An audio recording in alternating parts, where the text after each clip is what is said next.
Graciela se reproduce en los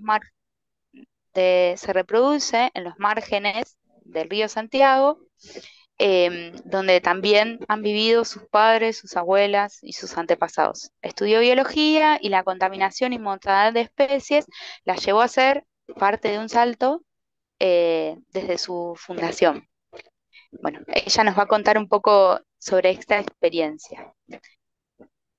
Por otro lado, también convocamos eh, a Humedales Sin Fronteras, que nos parece muy interesante porque aquí confluyen diferentes organizaciones de distintos países, de Argentina, de Brasil, de Paraguay y Bolivia, con el fin de preservar la biodiversidad de la Cuenca del Plata, que es uno de los sistemas de humedales de aguas dulces conectados más grandes del mundo, y también los medios de subsistencia sostenibles de sus comunidades. Nos van a compartir sobre esta experiencia que implica también la coordinación entre organizaciones de diferentes países, como dije, y sus estrategias de lucha que llevan adelante para cumplir con sus objetivos. Particularmente, acá van a compartir su presentación Sandra Crespo, de Probioma, Bolivia, Valeria Enterle, de Fundación Cauce, de Argentina, y Ariel Ocantos, del Taller Ecologista de Argentina. Bueno, ahí se acaba de conectar Ramiro. Buenos días, Ramiro. Eh, Ramiro Ávila Santamaría es catedrático de la Universidad Andina Simón Bolívar, es ex juez de la Corte Constitucional y nos va a contar acerca de la experiencia de lucha del río Machángara de Ecuador. Es un río que atraviesa aproximadamente 22 kilómetros de la capital ecuatoriana y, bueno, tiene problemas de desechos humanos e industriales de los pocos más de 2 millones de habitantes. Y no sé si está conectado Joan. Bueno, en caso que se conecte, después lo presentamos. La idea es que cada uno tenga entre 10 y 15 minutos para presentar el caso por el cual los convocamos y después hacemos una ronda de preguntas, inquietudes, comentarios para el público en general. Sí, bueno, obviamente que los compañeras, como hablamos, compañeras y compañeros Medales Sin Frontera tienen un poco más de tiempo porque son tres.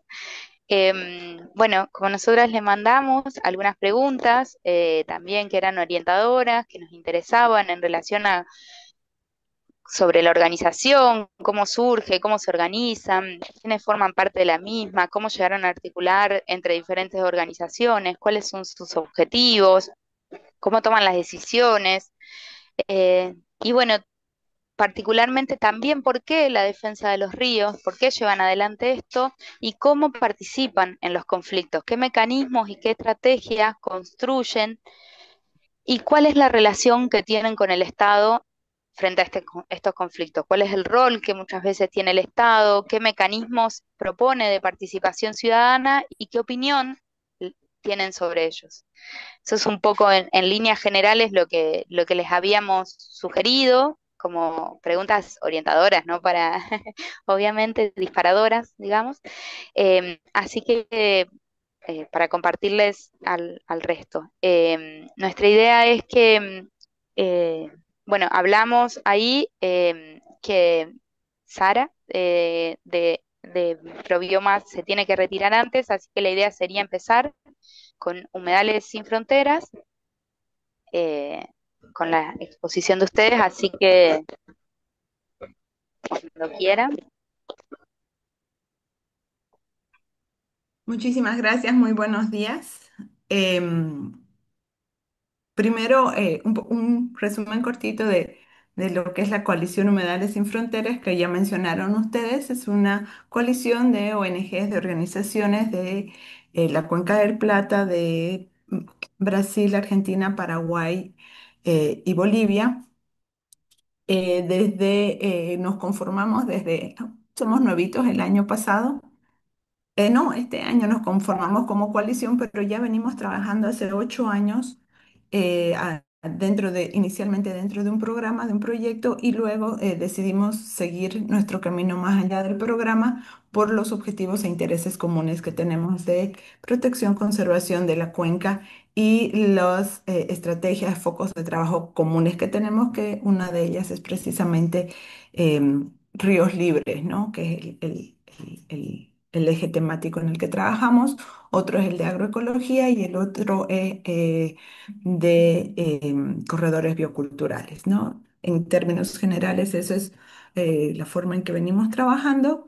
Tenemos una estructura de gobernanza con representación tanto temática como de cada país y trabajamos articulados, vemos la necesidad e importancia de trabajar articulados porque los problemas, las amenazas que tenemos a nuestros ecosistemas, a nuestros ríos, al agua, en todos nuestros países son básicamente las mismas, ¿no? Entonces vemos que ante tan fuerte problemática es necesario presentar respuestas conjuntas, con respuestas colectivas desde las colectividades y desde nuestro trabajo en territorio. Y es en este sentido que yo voy a presentar, si puedo compartir, un caso particular de Bolivia que se da en la Chiquitanía boliviana y en el contexto, ¿no? Decimos que la expansión del agronegocio en Bolivia vulnera derechos porque la expansión de la agricultura y la ganadería está principalmente en la región de la Chiquitanía boliviana, que es la parte de la cuenca alta de la Cuenca del Plata. Está destruyendo ecosistemas, está alterando hábitats, está incrementando incendios forestales, afecta el clima, el ciclo hidrológico y fuentes de agua, afecta la producción local y los medios de vida, afecta la salud de las personas, tanto física como emocional, y altera las prácticas culturales y erosiona el tejido social, ¿no? Son los impactos que este modelo está causando. Y en el tema que nos llama, que es el tema agua, algo muy preocupante que se ha comprobado ya a través de un estudio de la Universidad Católica de Bolivia. Por modelación se ha confirmado que hay una reducción en la tasa anual de potencial de recarga hídrica subterránea, ¿no? Que toda esta deforestación, los incendios, están afectando eh, la tasa anual de recarga hídrica. Esto significa que nuestras fuentes de aguas subterráneas están disminuyendo y en la región que les estoy hablando es esta rojita de acá que va hacia frontera con Brasil, que está por aquí, y Paraguay. Esta súper roja que está en riesgo severo y en los alrededores, que toda la región chiquitana, va de riesgo moderado a riesgo alto, ¿no? Como lo hemos visto esto, se ha traducido en los años 2019-2020 en secas de cauces de ríos que nunca antes se habían secado, lagunas que se van secando por el avance de la frontera agrícola ganadera. Esta es en Puerto Suárez, frontera con Brasil, y en San Ignacio, que está más al norte. Un caso concreto que vamos a presentar, este caso San Lorenzo, que es la apropiación de los recursos hídricos por parte de empresas ganaderas con cortes de ríos, represas ilegales que afectan a las comunidades, ¿no? Este se da precisamente en la cabecera de este río, que acá lo vamos a ver más claramente en el mapa. Está ahí ubicado en Santa Cruz, que es parte de la cabecera de la cuenca Tucabaca nuestra, que desemboca en los bañados de Otuquis, parte del Pantanal boliviano. Hace más de 9 años esa propiedad instaló, acá pueden ver esa represa, sin ningún tipo de permiso, ni licencia, ni nada, cerrando las nacientes del cauce del río San Lorenzo. Las comunidades recién lo descubrieron el año 2020 porque por la seca de ese año, los incendios del 2019 y la sequía del 2020, el río llegó a secarse y ellos hicieron una inspección yendo aguas arriba y llegaron aquí a la represa, que además tenía un molino que llevaba el agua del espejo de agua a unos kilómetros más allá a una segunda propiedad de la empresa ganadera, ¿no? Para el agua era básicamente para las vacas. Este territorio indígena que está siendo afectado por estas represas está compuesto por 5 comunidades y, y ellas fueron las que se organizaron haciendo esta inspección y posteriormente las denuncias a las autoridades, como el alcalde municipal, el gobernador, son las autoridades a nivel municipal, departamental, diferentes niveles del Estado en Bolivia. Y a partir de ello han estado permanentemente haciendo recorridos, inspecciones, limpiezas del río.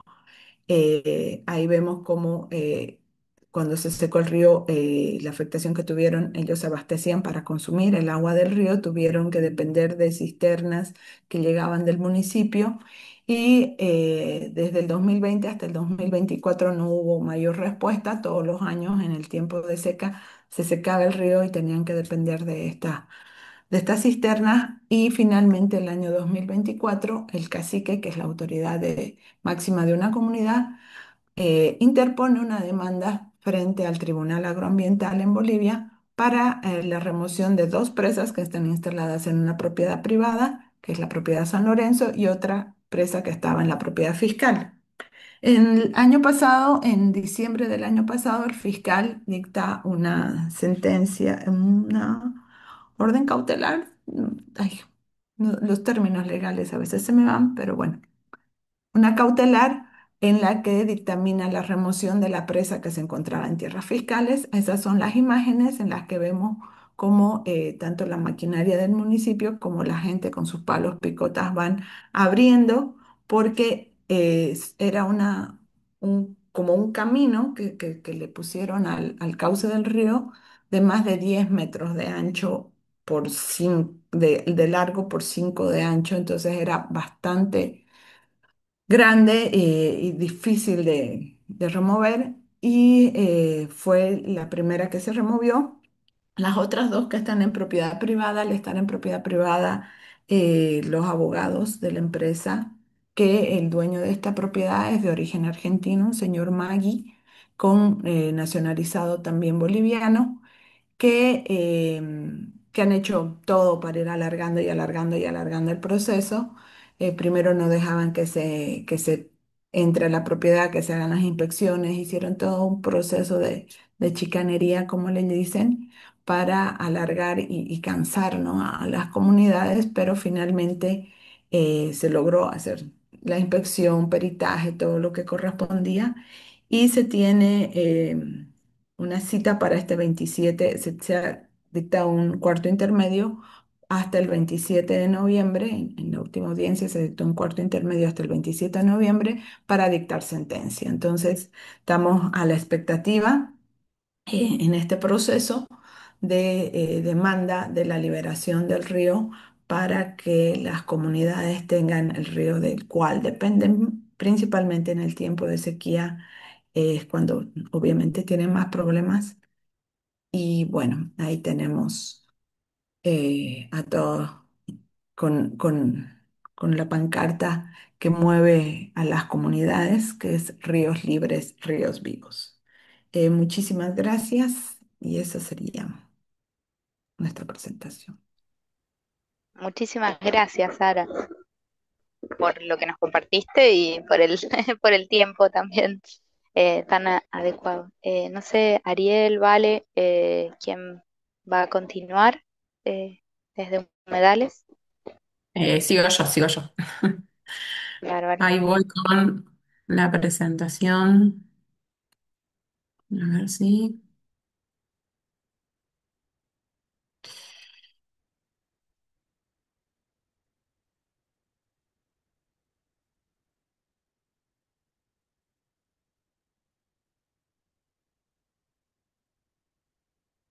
Por los dudas, díganme si se ve, porque como que estoy ahí. A ver, Sí, se ve, vale. genial. Ahí pongo entonces presentación.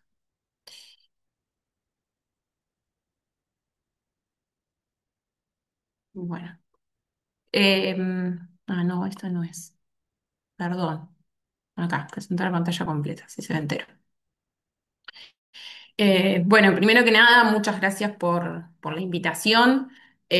Como dijo Sari, nosotros formamos parte desde hace muy poquito que se constituyó la coalición, pero digamos, todas las organizaciones vienen trabajando hace muchísimos años, varias con un poco más de historia, otras nos fuimos sumando un poco en el camino, pero bueno, nos volvió a unir un programa que justamente se denominó Humedales sin Fronteras.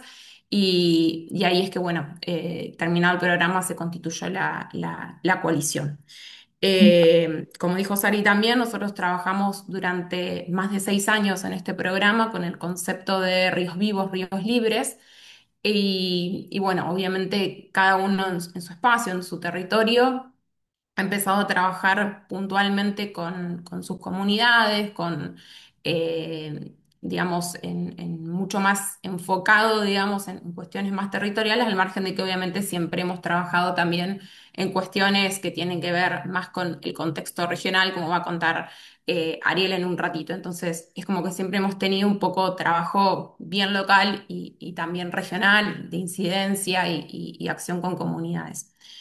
Yo hoy voy a traer un caso, pero digamos, enmarcado en la acción que nosotros venimos trabajando hace bastante desde Cauce, con el concepto bajo el paraguas de la democracia ambiental, pensando en la necesidad de siempre tener acceso a la información para poder participar de manera activa, de manera efectiva en la toma de decisiones y obviamente cuando alguna de estas cosas no sucede o es deficiente, recurrimos a la justicia.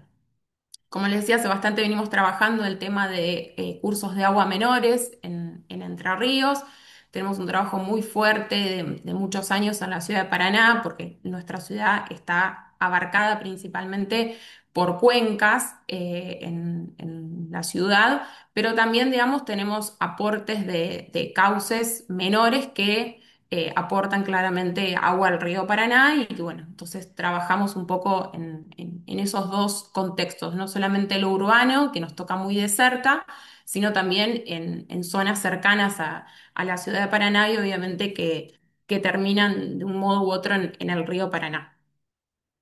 Y cuando nosotros hablamos de estos conflictos socioambientales que tienen que ver puntualmente con arroyos, vemos por un lado esto de el impacto humano, digamos, cómo las actividades humanas van, digamos, generando determinadas alteraciones en estos cursos de agua, en la diversidad biológica que los acompañan y obviamente también asociado a una cultura fluvial, digamos, desde no solamente un enfoque científico, sino también desde un enfoque empático. Esto lo hemos hecho mucho más cercano, digamos, con las distintas comunidades, principalmente con vecinales y con barrios en la ciudad de Paraná, pero también en el último tiempo lo hemos venido experimentando en otros dos arroyos que son los casos que les traigo para comentarles. Básicamente, y esto me parece importante resaltarlo, cuando nosotros hablamos obviamente de la protección a nivel legal, en Entre Ríos tenemos varias normas que buscan prever la protección del libre fluir de las aguas, no, bueno, las autorizaciones que se deben requerir o las evaluaciones de impacto que son necesarias para determinadas obras, pero la realidad es que hay una norma fundamental para nosotros y que es nuestra Constitución, que busqué resaltar tres cosas que me parecen sumamente importantes, que desde la reforma en el 2008 las tenemos y que en las últimas sentencias, sobre todo el Superior Tribunal de Justicia, han hecho mención explícita a esto como anclaje para determinadas decisiones que han tomado que ahora les voy a contar. La primera es esto, de que la participación ciudadana en los procesos de toma de decisiones que afectan derechos es un instrumento de la política ambiental. Y esto está en un artículo de la Constitución, no es una norma que es posible derogarla o borrarla con el codo, como muchas veces se están haciendo ahora. El derecho humano al agua, saludable, potable y a su saneamiento, otra cuestión que está en el artículo 84 de la Constitución, y una que tiene que ver con una lucha muy importante que se dio en contra de la represa Paraná Medio y que, si bien está en una norma, se incorporó en el 2008 en la Constitución, que es esto, que los sistemas humedales se declaran libres de obras de infraestructura que pueden interrumpir o degradar la libertad de sus aguas y el desarrollo natural de sus ecosistemas asociados. Entonces, estos son como tres aspectos claves que han permitido no solamente tomar determinadas decisiones a los jueces del Superior Tribunal de Justicia, sino también que a nosotros nos sirven para basarnos en nuestras demandas, no solo desde el punto de vista administrativo, sino también cuando vamos a iniciar alguna demanda judicial. La realidad es que en estos dos conflictos en los cuales venimos trabajando, con dos arroyos particulares que ahora les voy a mostrar bien en el mapa, tenemos una muy buena organización, digamos, ante ese conflicto, que tiene que ver con que muchas veces en determinados conflictos en los que hemos intervenido, los vecinos no están muy convencidos o por ahí por miedo o por determinadas situaciones no quieren intervenir. La realidad es que, digamos, en estos dos casos, tanto en el del arroyo de las Conchas o Cuenca de las Conchas, como en el arroyo del Salto, los vecinos y las vecinas se han puesto al hombro de una manera los casos, que la verdad que es no solamente soporte, sino que también invita como a seguir y a seguir trabajando en ese conflicto, que en casos anteriores no nos había pasado y bueno, es directamente la fundación la que por ahí ha llevado a cabo, bueno, o la contienda judicial u otras cuestiones administrativas. Pero en estos dos casos, la verdad que se siente no solamente el apoyo territorial, sino también en otros términos que tienen que ver con los objetivos que son comunes, con la idea de lucha, con la idea de que realmente entienden que deben ser partícipes de las decisiones de lo que sucede en su territorio, si es un proyecto, si es una obra, si es una actividad económica productiva. Y obviamente esto parte también de la apertura que se tiene, no solamente desde la organización, sino también desde la comunidad, de poder charlar cómo nos vamos a organizar ante este conflicto, cómo vamos a tomar determinadas decisiones, que no es únicamente quien lleva adelante en sí el conflicto judicial, por ejemplo, en este caso del Arroyo del Salto lo lleva Fundación Cauce, pero tenemos un acuerdo mínimo de cómo se toman las decisiones respecto de lo que se va a hacer. Y ahora voy a pasar a contarles específicamente, bueno, acá está un poco la situación geográfica, así para que ustedes vean. Bueno, donde está el título ahí que dice Las Conchas del Salto, es más o menos para que ustedes sepan, ahí es la ciudad de Paraná, muchos ya deben conocer esto, pero para quien no vive cerca o no es de Argentina, sirve bastante esto. Abajo a la izquierda, para ustedes supongo que será a la derecha, está Aldea Brasilera, donde dice el recuadro más chiquitito. Ahí es donde está la situación geográfica específica del Arroyo El Salto. Fíjense que finaliza así, desemboca en el río Paraná. Y en el recuadro más grande, donde dice Puente Ferroviario Arroyo Las Conchas y Arroyo Las Conchas, es parte, si no es entero, pero es parte del Arroyo Las Conchas que bueno, es una cuenca mucho más grande con el arroyo Espinillo, el arroyo Crespo, el arroyo Las Tunas, que nuevamente desembocan en el río Paraná. Me gustaba traer estos dos casos porque obviamente son dos casos sumamente actuales, los dos están judicializados, pero lo importante es esto, digamos que en ambos arroyos hay una cultura, una dependencia total de ambos arroyos, de las comunidades, de las actividades productivas que influyen también en el arroyo, y que obviamente el arroyo termina, digamos, con sus consecuencias, y más que nada todo lo que tiene que ver con la cuenca de las Conchas, más de 200.000 hectáreas terminan, digamos, conformando ese territorio. El del Arroyo El Salto es un poco menos, pero lamentablemente ambas tienen unas alteraciones muy importantes, tanto Arroyo El Salto como Arroyo Las Conchas, producto de actividades productivas, principalmente la agropecuaria y ganadera, y el Arroyo El Salto se le suma la actividad minera de extracción de arenas silíceas.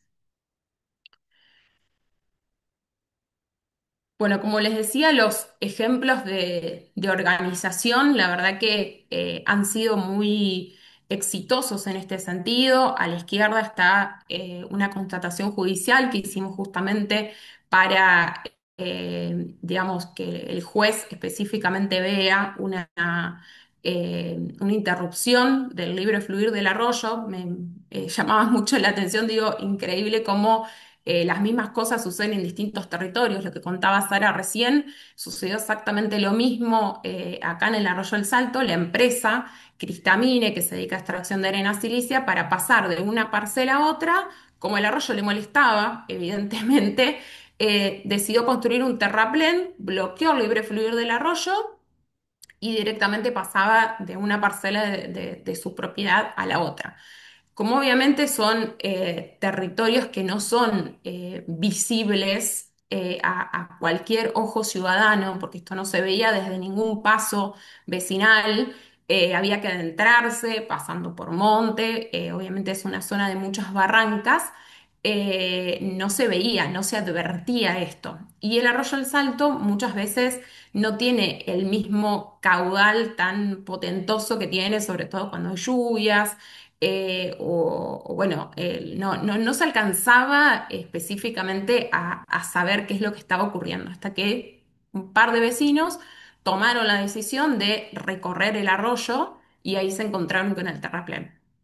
Obviamente que lo recorrí con un escribano, con biólogos, pasando específicamente por el curso de agua, por las barrancas, y constatamos esto porque obviamente era situación cantada que cuando presentáramos el amparo la empresa iba a destruir el terraplén. Y dicho y hecho. En la primera imagen donde está el día de la constatación, el terraplén no estaba porque la empresa lo había sacado. Entonces, la situación que pasó en Bolivia, que lo sacaron por orden de la justicia, en este caso no. O sea, previo a la decisión judicial, la empresa decidió sacarlo más que nada con el objeto de que no, de que el juez no tenga nada para decidir. No obstante eso, el juez ahí, digamos, bueno, tuvo un error de interpretación, confundió el acceso a la información con la participación pública, pero logramos una instancia de apelación que el Superior Tribunal de Justicia indicara y obligara a la Secretaría de Ambiente y a la empresa a hacer la participación pública. Y ahí hace toda una explicación el Superior Tribunal de Justicia diciendo y mencionando la importancia del acuerdo de Escazú. Entonces, esto me parece una cuestión crucial, porque lamentablemente, como ahora en un ratito les voy a comentar, no es de gran aplicación, por lo menos en nuestra provincia, el acuerdo de Escazú y está bastante olvidado por los jueces, por más que no es un acuerdo sumamente reciente. Lamentablemente tenemos que hacer mucho hincapié en esto y todavía falta mucho por implementar.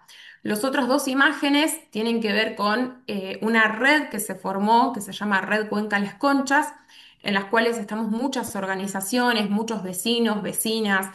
Hay dos áreas naturales protegidas que están en el territorio de la cuenca.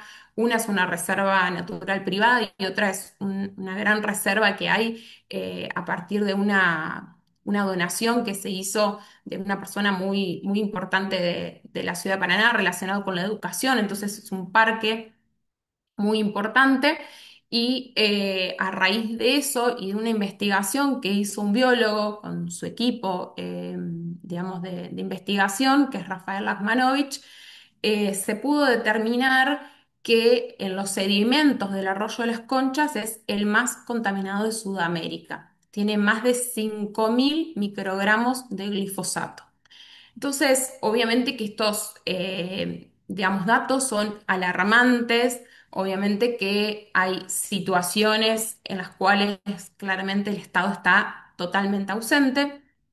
Este arroyo no únicamente tiene contaminación por la actividad productiva, digamos, en el campo, sino también por desechos de industrias individuales y de industrias que están en el parque industrial, tanto el de Crespo, que es una ciudad que queda más o menos a 40 kilómetros de Paraná, y del mismo parque industrial de Paraná, que no tiene ninguno de los dos planta de tratamiento. El Parque Industrial de Paraná hace más de 40 años tenía su planta funcionando, un día dejó de funcionar y nadie dijo nada, nadie se preocupó y directamente largan los desechos por un caño, digamos, cada empresa deriva ese caño mayor y ese caño directamente al arroyo de las Tunas. Esto nosotros lo tenemos fotografiado, documentado e investigado incluso las cantidades de fluidos que llegan y obviamente las consecuencias que esto trae en el arroyo. Entonces, Vale, esto un poco. perdón, un poquito, unos minutitos más y ya tendríamos que ir cerrando. Perdón. Sí, sí, sí, sí. Esto entonces como ejemplos de organización me parecen, digamos, muy, muy exitosos en el término de pensar la participación ciudadana en sí misma. Obviamente, como les decía, hay una organización interna de la toma de decisiones en cuanto a las responsabilidades, las personas que están capacitadas para tomar determinadas decisiones, en el caso, por ejemplo, judicial. Y después, obviamente, la participación activa de todos genera esto un poco del sentido de propiedad sobre determinadas decisiones que se terminan tomando, digamos, que esto creo que es muy importante porque crea esto lo que es un poco el ambiente de colaboración. En términos, bueno, de lo que fue la decisión judicial del caso del Arroyo del Salto, no solamente por esa participación ciudadana obligatoria que ordenó el Superior Tribunal de Justicia, sino también en una evaluación de daños participativa que se ordenó. En ambos casos hubo una colaboración muy importante de parte de la comunidad, de parte de organizaciones de la sociedad civil, de parte de universidades, de parte de profesionales que con un carácter muy activo han brindado información y han colaborado. En cuanto a las estrategias, bueno, esto que tiene que ver con la organización de la información disponible, analizar y estudiar esa información. Y una cosa que yo siempre me gusta resaltar es un poco esto de que muchas veces no hay líneas de base ante la necesidad de evaluar daños, pero nosotros hemos podido generar una línea de base comunitaria en el sentido de digamos, de la pertenencia que existe de parte de los vecinos y vecinas y toda esa historia y toda esa riqueza cultural que está asociada a el Arroyo del Salto y al Arroyo de las Conchas. Y también una actitud muy, muy fuerte, digamos, de los vecinos de no ceder ante conductas o ataques verbales incluso de los funcionarios de la Secretaría de Ambiente. Y ya para terminar, creemos que, bueno, que hay ciertas necesidades que tienen que ver con la participación ciudadana, que, como les decía hace un ratito, tiene que ver con una falta de comprensión de lo que es el contenido de cada uno de estos derechos instrumentales que trae Escazú y obviamente las consecuencias que tiene el no aplicar, el no implementar el acuerdo y después también que la falta de una justicia, de una magistratura, digamos, especializada, hace que muchas veces las sentencias sean favorables, como sucede en el caso del Arroyo del Salto, pero muy difíciles de ejecutar. Entonces, ahí creemos que hay un reto que obviamente cuando nosotros pensamos en plantear judicialmente derechos de los arroyos, creo que si no tenemos primero resueltos ciertas cuestiones que tienen que ver con los derechos instrumentales del acuerdo de Escazú, con que no tenemos una magistratura especializada, con que muchas veces las pruebas son muy difíciles de poder desarrollar o las ejecuciones de la sentencia, creo que todavía falta un poco para por lo menos en Entre Ríos poder lograr un planteo judicial y una sentencia favorable en este sentido. Muchas gracias. Muchas gracias. Vale. Eh, Muy interesante todo lo que nos compartiste, como Sara. Bueno, Ariel, sí, capaz que vale, tenés que dejar de compartir Sí, estoy viendo pantalla. eso, cómo hacerlo. Ahí, ajá, bueno, no te A ver preocupes que si no. puedo. No sé por qué se me...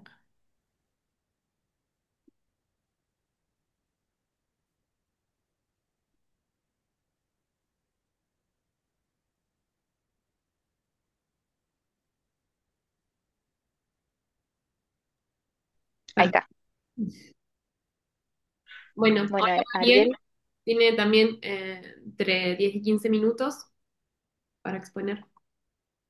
Buenos días, ¿cómo les va? ¿Me escuchan bien? Sí, perfecto. ¿Sí?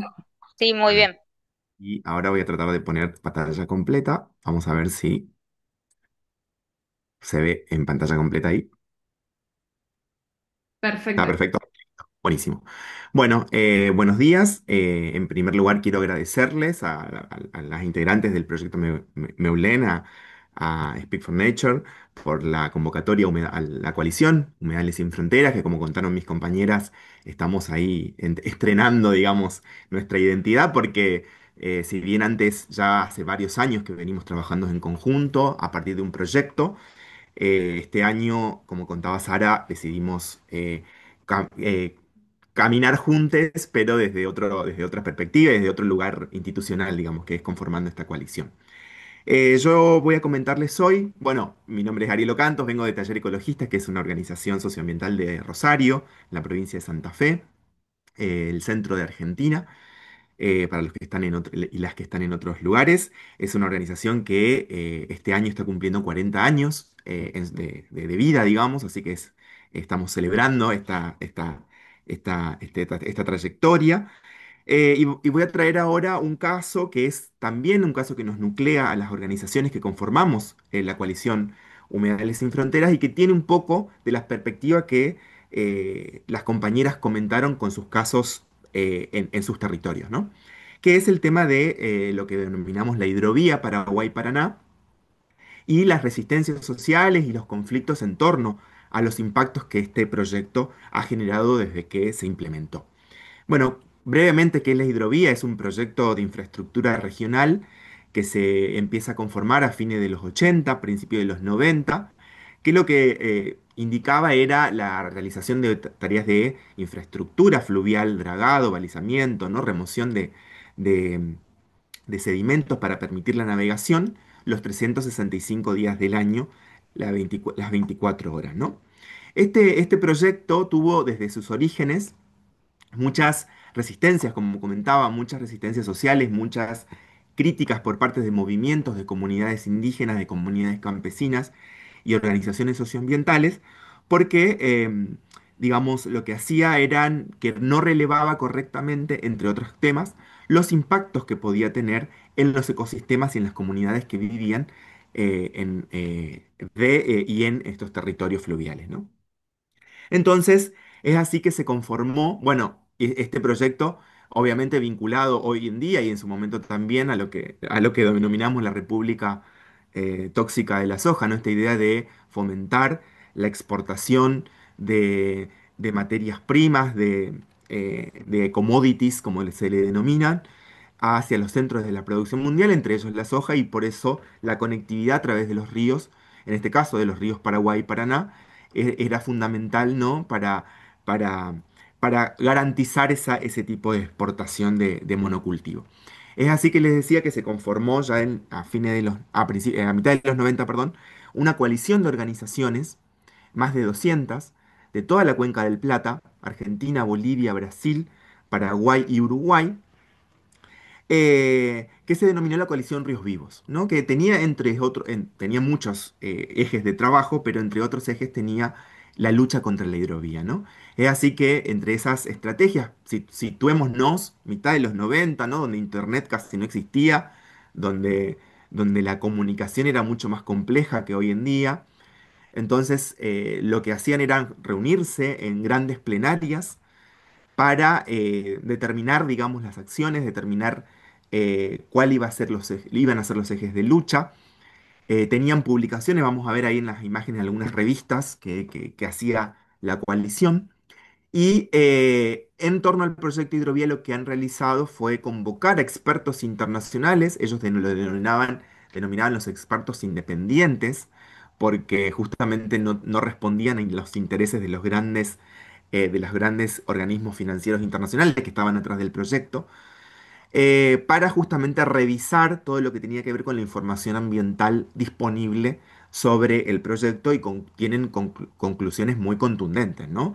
El proyecto tenía grandes impactos ambientales, sobre todo en el tramo norte del río Paraguay, donde los equilibrios ecosistémicos son mucho más complejos y donde el proyecto pretendía, digamos, un avance mucho mayor. Entonces, gracias a ese posicionamiento, gracias a esas denuncias y a esa visibilización de esos impactos, es que la coalición Ríos Vivos logró en algún punto frenar el avance de ese proyecto en el extremo norte. No tuvo tanta suerte en otros tramos del proyecto, sobre todo el río Paraná, pero creemos que nos da justamente un indicio, un avance de cómo la organización social eh, y la acción colectiva puede, digamos, determinar algún tipo eh, de resistencia justamente a estos grandes proyectos extractivistas, en este caso de infraestructura. Esta coalición fue un poco eh, la que iluminó el camino de los inicios de Humedales Sin Frontera, porque justamente muchas de las organizaciones, como decía Vale, muchas de las organizaciones que conformamos Humedales Sin Frontera, fuimos parte de lo que fue la coalición Ríos Vivos, ¿no? Y muchas de las personas están todavía también en la coalición. Entonces, creemos que es un gran acervo justamente de experiencias, de historias, de luchas, que esas luchas también son pedagógicas, ¿no? Nos sirven para aprender y entender cómo organizarnos y cómo diagramar estrategias que sean efectivas. Bueno, y en este sentido, contarles cómo eso evolucionó al día de hoy también desde la coalición. Humedales Sin Fronteras participamos, o muchas de las organizaciones que formamos parte, de lo que es Remar contra la Corriente, que es también una instancia colectiva de más de 180 organizaciones de Argentina, pero también de otros países de la cuenca, en el que, a la luz, digamos, de lo que es el avance del proyecto Hidrovía en la Argentina, ¿no? Con todo el tema de la privatización y el aumento de lo que es la posibilidad del dragado, es que a fines del año pasado y principios de este se empezó a pensar en una gran campaña de remada justamente desde Formosa, ya en el río, en el tramo del río Paraguay, digamos, hasta Rosario, justamente para visibilizar lo que eran los impactos de este proyecto en las comunidades, justamente visitando en diferentes puntos a diferentes actores sociales, movimientos, comunidades, con los cuales se dialogaba sobre estos temas, ¿no? Sobre estos impactos que tenía el proyecto. Y esto se inspira también en una hazaña que tuvieron unos remeros y pescadores de Entre Ríos en los años 90 para frenar la expansión o la construcción de una gran represa en el río Paraná, lo que se conoció como el proyecto Paraná Medio, digamos, y que esa hazaña permitió que Entre Ríos tuviera una ley en defensa del río Paraná, y que hoy día se conmemora como el Día de los Ríos Libres. Vale, seguramente podrá aportar mucho más que yo, pero justamente también en este sentido pedagógico, ¿no? Como en ese momento, no solo por esa remada, pero por todo la acción colectiva que hubo en torno a ese hecho, lograron que la legislatura de una provincia eh, sancionara una ley que prohibiera, digamos, la construcción de represas hidroeléctricas en el río Paraná, en el territorio entrerriano. Entonces, creemos que también esta instancia de remar contra la corriente, que se inspiró en esa hazaña de los años 90, también hoy en día nos permite articular, nos permite posicionarnos ante un proyecto que tiene digamos, grandes intereses por detrás, intereses económicos, intereses internacionales, pero también gubernamentales, para que cada día avance más, digamos, en esta idea de profundizar el dragado y seguir perjudicando e impactando en el río Paraná. Entonces, nos permite también a colectivos, organizaciones, movimientos y comunidades continuar, digamos, en contacto. Y bueno, van a ver la foto ahí, que es justamente cuando la remada culminó, digamos, el día del Mundial del Agua, el 22 de marzo de este año, en Rosario, digamos, que congregó a una multitud de personas, pero también de organizaciones, de colectivos, celebrando esa remada, pero celebrando también al río Paraná, ¿no? ¿Y por qué? Un poco una de las preguntas que nos hacían era ¿por qué el río tiene derechos? ¿No? Entonces creemos que, como decíamos, la perspectiva que tiene la coalición es pensar los ríos, pensar los humedales, pensar los territorios como los territorios aledaños y los territorios que conforman estos grandes sistemas de agua como corredores bioculturales, ¿no? Es decir, donde justamente el derecho es de los ecosistemas, ¿no? De las poblaciones animales, vegetales que, que se encuentran en él, pero también de las comunidades y las culturas que forman parte de estos territorios y que componen la identidad de estos territorios, ¿no? Entonces, creemos que justamente la protección de la vida, como decía Sara, como decían Vale, en términos generales, en términos eh, de ecosistemas y de comunidades, como decíamos, tiene que ver con tratar de acercarnos, intentar acercarnos a una postura biocéntrica, ¿no? En la perspectiva de eh, desde nuestro accionar, desde nuestras formas de entender la lucha y de entender las estrategias que tenemos que implementar para la conservación y la protección de los territorios, ¿no? Y queremos también, en este sentido, acá, y voy a citar a un economista rosarino, que nos dice que el río es una excusa. El río es una excusa para... El río Paraná es una excusa para poner en discusión un montón de cuestiones, ¿no? Que tienen que ver con lo ambiental, claramente, ¿no? Y defender al río frente a los impactos de la hidrovía, pero también es una excusa para discutir el modelo productivo, ¿no? De nuestro país, de nuestra región, para discutir justamente qué tipo de economías y de formas de producción hay que proteger y hay que defender.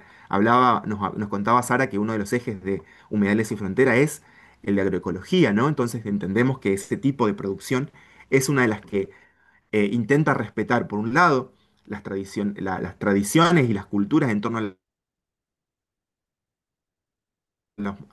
los modos de reproducción de la vida de las comunidades que viven en estos territorios, pero también creemos que es ambientalmente más sustentable frente al modelo del agronegocio, como bien Vales nos contaba con lo que le pasa al arroyo Las Conchas y la contaminación de su lecho, ¿no? Y también es una excusa para introducir en esta discusión, digamos, y en nuestro contexto y nuestra coyuntura actual, algo que tiene que ver con lo que eh, se podría denominar la lucha por la soberanía, en torno a la extranjerización y a la privatización del proyecto Eurovía, ¿no? Y el rol que tienen los actores concentrados y que van en contra de la sustentabilidad, de la conservación y de la protección de las comunidades y los ecosistemas. Supongo que tengo poco tiempo, pero voy a ir cerrando. Y acá, bueno, un poco es este mapa que lo han elaborado unos colegas de sobrevivencia, una organización de Paraguay, en colaboración con otras organizaciones que conformamos Humedales Sin Fronteras, es un poco el que nos guía también, ¿no? Este gran corredor biocultural de humedales que conecta justamente desde los nacientes del río Paraguay, allá en el Mato Grosso brasilero, hasta la desembocadura en el río de la Plata, ¿no? Y cómo este gran sistema humedal está conectado, interconectado, y es la forma que tratamos de entender en las estrategias que nos planteamos, ¿no? Y entonces acá un poco es eso, es retomar esta idea de visibilizar, concientizar y sensibilizar sobre los impactos de este proyecto hidrovía y cómo lo hacemos en forma colectiva, digamos, con nuestras realidades territoriales propias, digamos, en cada lugar, en cada proyecto, pero bueno, tratando de coordinar o por lo menos acompañarnos en estas luchas, ¿no? Y esta es la función de las redes, creo que justamente articular con otras organizaciones que no son parte de la coalición, de, co- de colectivos, de comunidades que viven en los territorios, denunciar justamente ahí el rol del Estado, era otra pregunta, ¿no? Denunciar eh, justamente es esta connivencia y estos posicionamientos del Estado, de los estados nacionales y también de los estados subnacionales eh, con estos actores privados, justamente para fomentar este tipo de proyectos que van en contra, como decíamos, de la vida. Y acá quiero contar un ejemplo que tuvimos hace muy poquito, hace 2 semanas, una audiencia pública que llamó el Estado Nacional Argentino para justamente discutir sobre algunos temas en términos ambientales de lo que es el proyecto Hidrovía, pensando en esta licitación futura que se va a lanzar próximamente y que fue contundente, ¿no? El 90% de los participantes, más de 214, hablaron en contra del proyecto teniendo en cuenta justamente muchos de estos argumentos que venimos planteando hoy. Y entonces ahí, bueno, cómo vemos el Estado y esto, el rol del Estado, y esto es un poco lo que también surgió a partir de la Hidrovía, ¿no? Cómo esas estrategias están pensadas para intentar dotar de legitimidad a proyectos que favorecen a actores determinados y que este proyecto ya viene planificado anteriormente, ¿no? Entonces es una farsa de participación que justamente no va en sintonía con los principios del Acuerdo de Escazú, ni con todo lo que tiene que ver en materia de derecho ambiental, como Valeria lo, lo expuso anteriormente, ¿no? Y para Ariel, cerrar, me gustaría perdón, adelante, cerrar diciendo que íbamos cerrando. cortito, cortito, vincular los impactos de la hidrovía justamente a otros impactos socioambientales. Esto nos parece cruciales, ¿no? Cuando hablamos de impactos, hablamos de los impactos directos del río, pero también hablamos de otros impactos que están vinculados a la hidrovía, que tienen que ver justamente con los incendios ilegales en el delta, en el Pantanal brasileño, en Bolivia, en Brasil, en Paraguay, con las instalaciones portuarias, con los temas urbanos vinculados a este tipo de instalaciones y todo lo que tiene que ver con esos impactos. Creo que es eso otro de las estrategias que también nos damos desde la coalición y de las organizaciones que conformamos la coalición para enfrentar este problema. Muchas gracias. Muchas gracias, Ariel. Muy interesante la experiencia de Humedales. Nos demuestra el esfuerzo de articulación que hay entre múltiples organizaciones. Y ahora le vamos a dar la palabra a Ramiro, que nos va a contar la experiencia en torno al río Machángara de Ecuador. Así que, bueno, también tenés unos 10-15 minutos, eh, cuando quieras.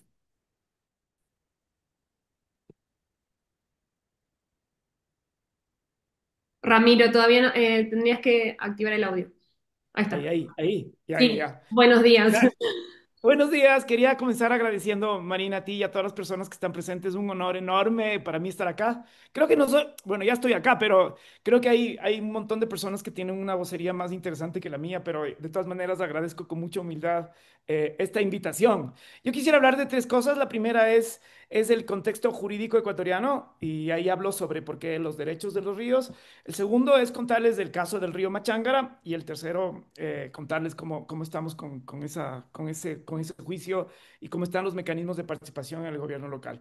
Comienzo diciendo, quizás nosotros los ecuatorianos y ecuatorianas, tenemos una ventaja enorme que estuvo en riesgo hace 2 días con una posible constituyente y con una amenaza de que los derechos de la naturaleza desaparezcan, pero tenemos la ventaja de que los derechos de la naturaleza están reconocidos en el Ecuador. Y existe un artículo que es del artículo 71 que dice que la naturaleza y los ecosistemas y los elementos de los ecosistemas tienen derecho a los ciclos vitales, a la estructura, al funcionamiento y a los procesos evolutivos. Al mundo jurídico nos costó entender esto. Esto fue una reivindicación que vino más desde el movimiento indígena y de los movimientos ecologistas. Y en términos jurídicos ha sido muy lento el avance y la aplicación y el desarrollo de contenidos. Yo tuve la suerte enorme, enorme, enorme de ser juez de la Corte Constitucional y cuando fui juez, digamos, logramos sacar algunas sentencias de los derechos de la naturaleza y entre ellas sacamos dos que tienen que ver con ríos. El, en esos dos casos yo tuve también la suerte de ser el ponente y les puedo contar que, digamos, esta cambio de paradigma, para mí, creo, si hay algo de experiencia interesante en la corte es que es recontra posible. salvo uno, 7 de los otros jueces no tenían ninguna entrada ni ningún antecedente en derecho ambiental siquiera, peor en derechos de la naturaleza. Y el proceso de convencer, de hacer entender, de pasar de un paradigma de la naturaleza objeto a uno sujeto, para mí, digamos, esos debates que hubo ahí fue como posible, es posible y es necesario. El primer caso que tuvimos en la corte fue un caso de un río que se llama el Chibunga, que nace en una montaña que se llama el Chimborazo. Y que fue, digamos, se perdió olímpicamente ese caso, pero fue el primero en que se abrió el debate en la corte. Y el segundo fue un caso en donde no nos atrevimos, hablo como colectivo, a declarar sujeto de derechos, pero tenía que ver con los cauces de los ríos. El tercero ya fue la primera vez que la Corte declaró a un río como sujeto de derechos y es el caso de un río que se llama Akepi, que la mayoría del caudal del río se llevaba a un monocultivo y la Corte logró desarrollar la idea de funcionamiento de un río y la idea de estructura de un río. Entonces la Corte pudo decir que cuando se va la mayoría del agua para un monocultivo, se daña la estructura de un río y se rompe el funcionamiento ecológico porque solo se utiliza para una función humana y deja de tener otras funciones. Luego fue el río Monjas, que fue un río acá en Quito. Digamos, cuento esto como antecedente porque me parece que la noción de derecho, y esto respondo a una de las inquietudes, es dar valor a algo que es muy importante. El derecho, la concepción de derecho es simplemente un instrumento que tiene el sistema jurídico para decir que algo es demasiado importante o algo no es importante o algo puede ser tratado como parte del mercado o puede salir del mercado y puede tener un tratamiento distinto. Y la idea de sujeto de derechos es eso, es decir, esto tiene valor jurídico y ese valor jurídico, la mayor protección que tiene es decir que es sujeto. Digamos, en la teoría del derecho, decir que algo es sujeto es simplemente una convención desde el positivismo, una convención social, una convención política. Así como, digamos, los empresarios lograron hace 100 años que las corporaciones sean sujetos de derechos, que el Estado sea derecho, que un barco sea derecho, que una empresa, que un banco tenga su titularidad de derechos. Digamos, no es nada extraño en la teoría del derecho decir que la naturaleza es sujeto de derechos, sino que la concepción es interesante porque una vez que es sujeto, la idea es que tiene que ir progresivamente saliendo de la noción de mercado y de cosa que es disponible, que se puede vender y comprar. Muy bien, digamos esto como una introducción. El segundo punto que quería contarles es la del río Machángara. El río Machángara es un río que ahora me doy cuenta fue importante en mi vida porque crecí cerca del río y mi casa donde yo vivía en mi infancia estaba cerca de la quebrada y los primeros años de vida era explorar esa quebrada. Y, y creo, ahora lo veo como un proceso traumático, pero más o menos cuando yo tenía 6 años le entubaron a ese río y construyeron unas canchas ahí y luego construyeron un paso vial y todas estas cosas y desapareció la quebrada. Y después de que tengo esta conciencia ecológica, siempre fue para mí es sacarme este clavo del río Machángara, que es el principal río y la causa por la que algún rato, hace más o menos 1500 años, se ubicaron ahí un pueblo indígena que es el Quitucara, que todavía subsiste, eh, y se asentó en el río Machángara. Y, y entonces, este clavito del río Machón, hacer una demanda después de ser juez no es difícil. Para mí, y una de las cosas que tengo convencimiento, pero total, total, total, y esto porque quizás casi tengo 30 años de ejercicio profesional y casi siempre, por suerte, he estado litigando en casos que tienen que ver con impacto público, casos que les llaman estratégicos y estas cosas. Yo tengo la conciencia, y más ahora que fui juez, digamos, tengo la conciencia total de que una sentencia o una constitución o una ley, si no hay un movimiento social que lo respalde, es papel. Entonces yo tenía clarísimo que era muy fácil hacer la demanda, pero lo que era difícil, pensaba yo, era constituir un movimiento social, que al final no lo fue. Lo que pasó es que cuando yo ya tenía la demanda redactada, me di cuenta que había unas organizaciones culturales que además se llamaban Machancara, que viven alrededor de rescatar la memoria del río y tenían ya una documentación impresionante de más de 50 personas que vivas todavía testificaban de cómo usaban el río y tenían unas funciones distintas y se bañaban en el río.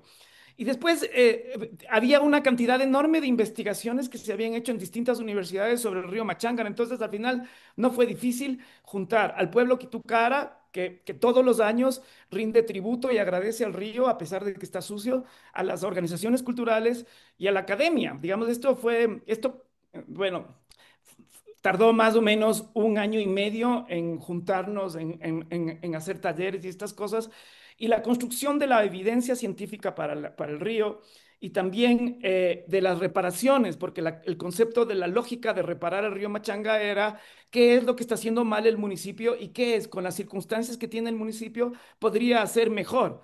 Y esto fue súper interesante porque estuvimos cuatro universidades, una que se llama San Francisco, otra que se llama Flaxo, la Universidad Andina, y una que se llama Universidad de las Américas, digamos, todas nos juntamos a practicarla, a hacer la prueba y que la practicamos en juicio. Entonces fue un proceso de organización tremendamente interesante y fue de un enriquecimiento brutal. Y quizás para mí uno de los descubrimientos más lindos fue descubrir un movimiento de mujeres que se llama Mujeres por los Ríos. De hecho, casi todas las mujeres peritas y todas las personas que estuvieron alrededor y las del movimiento cultural el 80% son mujeres y es como una de las cosas. Por eso decía yo que no tengo la autoridad para estar acá y creo que había otras voces más interesantes. Ok, les cuento un poquito del río. No sé si se ve la lámina. Esto es Quito, estamos en plenos Andes, nos cruza la línea ecuatorial. Las personas que conocen Quito quizás se recordarán y se darán cuenta que somos una ciudad que está rodeada por montañas. Quisiera que se den cuenta, este es parte del problema del río Machángara. El río está aquí al ladito, no sé si ven mi flecha, es este de acá, este es una montañita hermosa que se llama el Panecillo. Este es Quito, yo vivo aquí más o menos, ahora que estoy desde acá. Este es del Pichincha. Yo me di cuenta saliendo a vivir fuera de la ciudad. Cuando viví 5 años en Guatemala y en Estados Unidos me di cuenta que parte de mi identidad eran las montañas, las quebradas y los ríos y eso fue maravilloso. Muestro esto porque Quito fue una ciudad que creció muy lento. Acá hay más o menos 5.000 habitantes en el siglo XVIII. En 1914, a principios de siglo, tenía 50.000 habitantes, que era poco, y la presión que teníamos la ciudad sobre el río todavía no era mucha. Esto pasa en 1949, tenemos un crecimiento brutal. Si ustedes ven en menos de 50 años, tenemos esto y actualmente tenemos alrededor de 3 millones de personas habitando Quito. Esta es la ciudad que yo les digo que estamos rodeados de montañas. Ahí está el Panecillo, atrás está una montaña que se llama el Cotopaxi. Estamos realmente, literalmente en quebradas. Es fascinante. Quito y La Paz quizás sean las ciudades más locas en el sentido de que se instalaron arañando las montañas. Esta es una foto de principios de siglo del río Machángara. Como ustedes pueden ver, hay gente que está lavando digamos, el río era accesible, fácilmente accesible. En el año 1928 se escribió esto del río. Es decir, hace 100 años el río inspiraba a los poetas. Fíjense lo lindo que diste, el olor del machángara olía a menta, ahora apesta, que no se imaginan.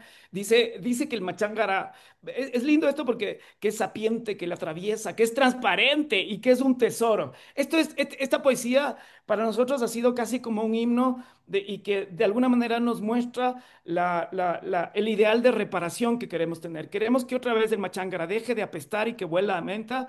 Y de hecho, cuando el machángara llegó al juicio, les llevamos como está ahora y también llevamos un frasco al lado con mentas adentro para decir, esto queremos que hagan ustedes, señores jueces, y queremos que ustedes valoren que es como un tesoro. Así este machángara ahora es un río tremendamente contaminado, se comporta como un río amazónico porque las aguas del río, para mantener digamos, el agua potable de Quito, traemos aguas de dos montañas que son el origen de varios ríos que van a la Amazonía. Y, y entonces la presión del río es tan grande que, como ustedes pueden ver, hay una erosión hacia abajo y esto causa un montón de problemas. Ustedes pueden ver también acá arriba que tenemos casitas y estas vainas, así está, es súper sucio y es un problema de salud pública el río. Entonces nosotros tuvimos un juicio que fue relativamente exitoso, no contábamos, pero fue maravilloso en el sentido de que tuvimos un apoyo de la opinión pública, pero generalizada, maravillosa. Ganamos en primera instancia, el municipio se cerró y hizo una pelea hasta segunda instancia, en donde, digamos, volvió a perder. Y, y el municipio abrió un montón de espacios interesantes para el cumplimiento de la sentencia. La sentencia ordenó 28 medidas de reparación, unas a corto, otras a mediano y otras a largo plazo, unas que tienen que ver con control de aguas, otras que tienen que ver con educación a la ciudadanía y otras que tienen que ver con plantas de tratamiento de aguas residuales y también de soluciones basadas en la naturaleza. Después de la sentencia, el municipio abrió la sentencia ordenó que haya guardianas del río, que son las personas que tienen que verificar el cumplimiento de la sentencia. Estamos con una alianza con la Defensoría del Pueblo y hemos tenido ya algunas visitas al río con el municipio y hemos tenido alrededor de 15 mesas de diálogo con el municipio para la ejecución de la sentencia. Se ha creado ya la dirección de quebradas. Este año ha invertido casi $1 millón. Están planificadas 5 plantas de tratamiento ambiental. Digamos, vamos bien con la ejecución. Y ha sido un proceso re lindo porque digamos, la ciudadanía se ha involucrado y la cosa, y también lo que está atrás, y lo que siempre decimos nosotros es que ojalá en menos de 15 años nos podamos nosotros, si es que vivimos, o nuestros hijos o nietos, se puedan volver a bañar en el río como fue hace 100 años. Esto es lo que quería compartirles y les agradezco por el espacio y la paciencia. Muchas gracias, Ramiro. Muchísimas gracias, Ramiro. Bueno, ahora, si querés, Graciela, em, de Jalisco, México, que nos va a contar sobre la experiencia de la organización Un Salto para la Vida, que defiende al río Santiago. Marina, va a compartir la presentación.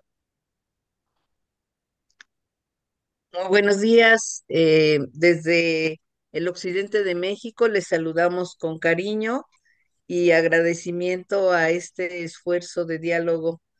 He estado escuchando y me parece sumamente importante eh, este esfuerzo latinoamericano para rescatar, para conservar, para restaurar estos territorios tan dañados. En lo que aparece en la presentación les comento que me llama mucho la atención estas preguntas disparadoras y creo que es muy importante decir cómo inició o qué causó el conflicto, por qué la gente se organizó. Básicamente, para nosotros el río Santiago es el eje de vida, es un río que atraviesa desde el lago de Chapala, el más grande de México, eh, hasta el mar, hasta el Océano Pacífico, alrededor de 560 kilómetros. Eh, Viene en una confluencia de una cuenca aún más grande que viene desde el centro del país, desde el Estado de México, pero que ha sido cortado religiosamente por presas, por diques, con una perspectiva de producción, olvidando el derecho de la vida misma del río.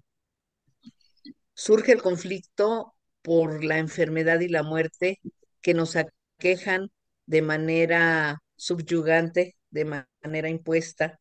A la gente de acá se le quitan en promedio 20 años de vida a causa de una industrialización que no tiene control, que no tiene orden y que ha dañado. Me llamaba mucho la atención estos entre cauces, entre ríos de estos arroyos, han exterminado con la vida, el agua viva, el agua potable, y es un territorio en el que nosotros vivimos, altamente productivo para los procesos que el Estado demanda en cuestión de que el país tiene estos polos de producción muy importantes. No sé si puede aparecer la presentación. Ahí, Marina, está. No, Ah, bien. está buscándolo. Bueno, este, nosotros somos gente de los pueblos que hemos Ahí está buscado Graciela. organizarnos. Eh, Muchas gracias, sí, ya la veo. Eh, Nos hemos organizado desde hace más o menos 20 años y hemos podido a lo largo de este de este tiempo, ir caminando y aliándonos con gente de todos los pueblos de la cuenca del río. Lo primerito que hicimos fue ir a tocar la puerta donde nace el río y nos dábamos cuenta que nos contaban las mismas historias que nosotros conocíamos de nuestra relación con ese paraíso, eh, que no había otras historias más que hablar de los medios de subsistencia y cómo esos bienes inconmensurables que era el agua, el cerro, la montaña, se volvían mm, pérdidas muy flagrantes de manera a veces violenta, a veces paulatina, pero que nosotros en el conjunto de recuperar la memoria histórica natural de este territorio, nos dábamos cuenta que el río éramos nosotros y no era otra cosa más que una relación intrínseca con con ese hábitat. Lo perdimos a consecuencia de una malísima gestión del gobierno mexicano de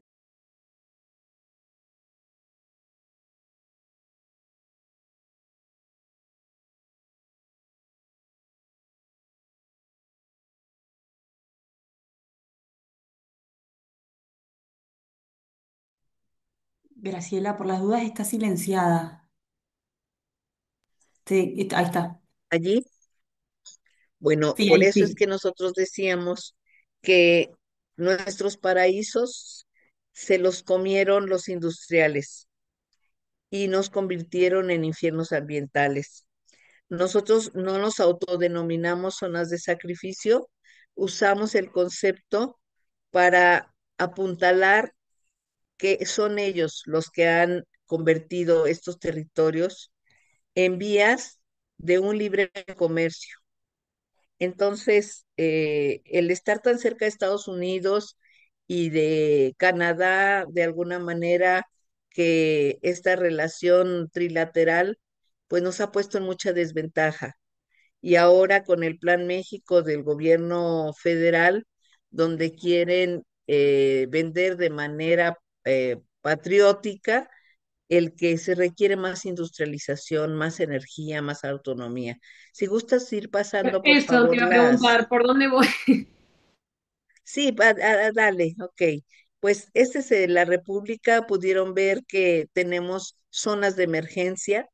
Este es un mapa de industrias de distribución de los tipos de industrias, la textil, la química, la automotriz, pues más o menos da una idea de cómo está esta cuenca tan afectada por la industrialización. Adelante, por favor. Este es el cauce del río Santiago, que es en el occidente del país, a un extremo izquierdo es el Océano Pacífico y nosotros estamos donde inicia precisamente este símbolo de las presas que están sobre el río Santiago. Adelante. Esta es una imagen del lago de Chapala, donde tiene nacimiento el río Santiago y es el lago más grande de México que tiene muchísimos problemas. Esta foto es muy afortunada porque logró inundar hasta la parte donde camina la gente para ir a reconocer al lago. Adelante.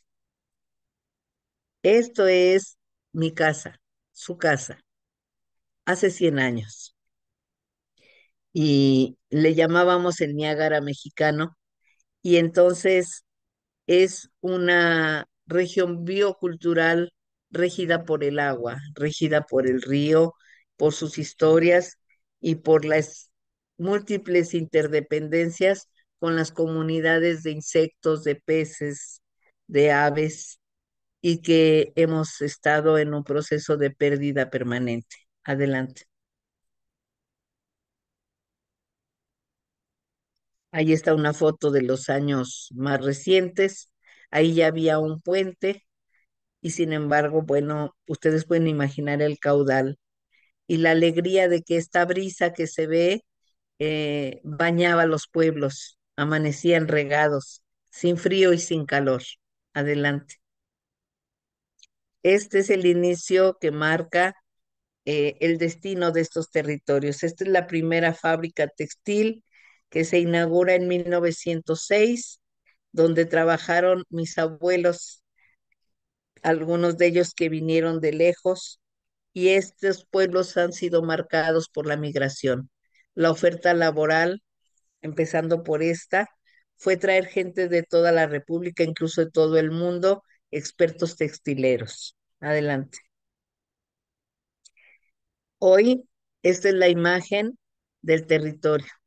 Estas son algunas empresas transnacionales que abundan de capitales norteamericanos, alemanes, suizos, italianos y alguna otra empresa potente de carácter de capital mexicano.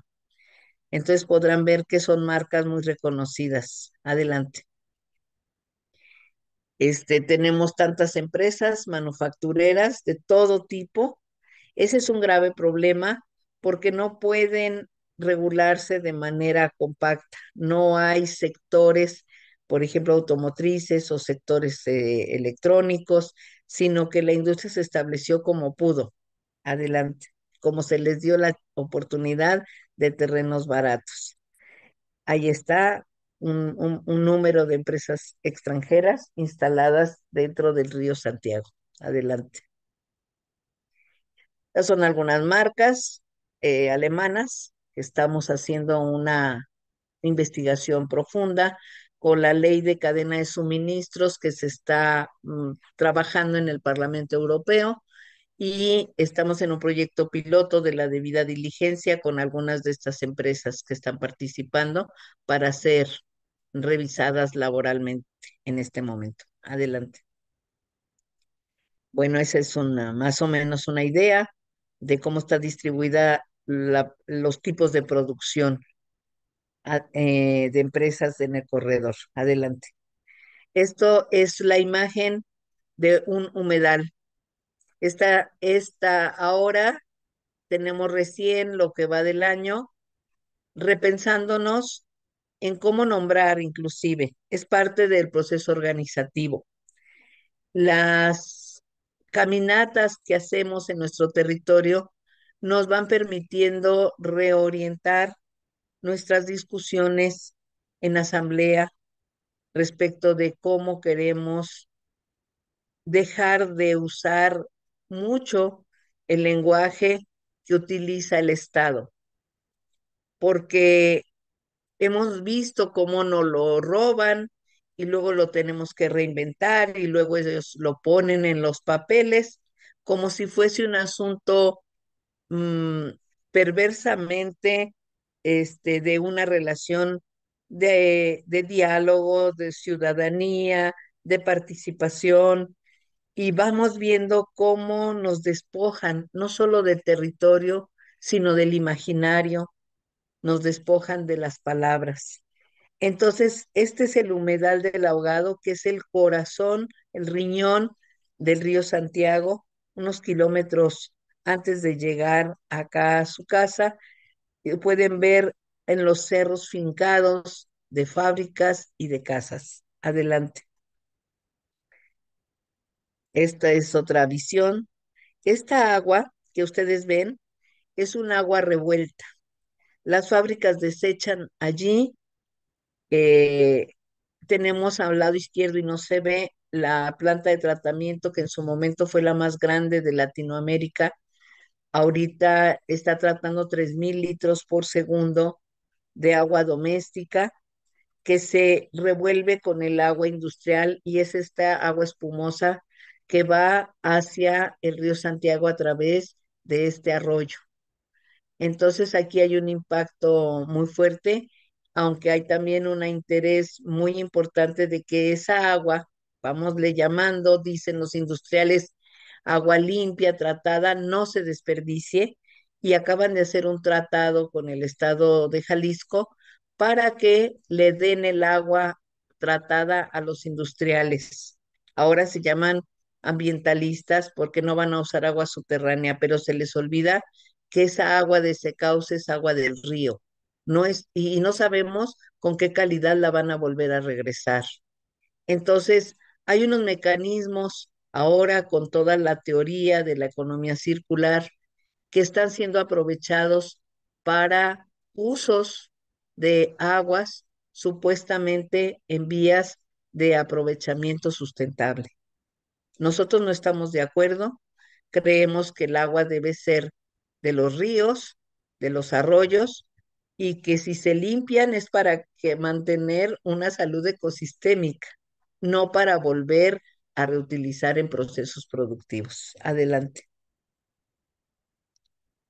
Tenemos también los problemas de que la región recibió por muchos años, por más de 30 años, la basura, todo eso que ustedes ven es basura.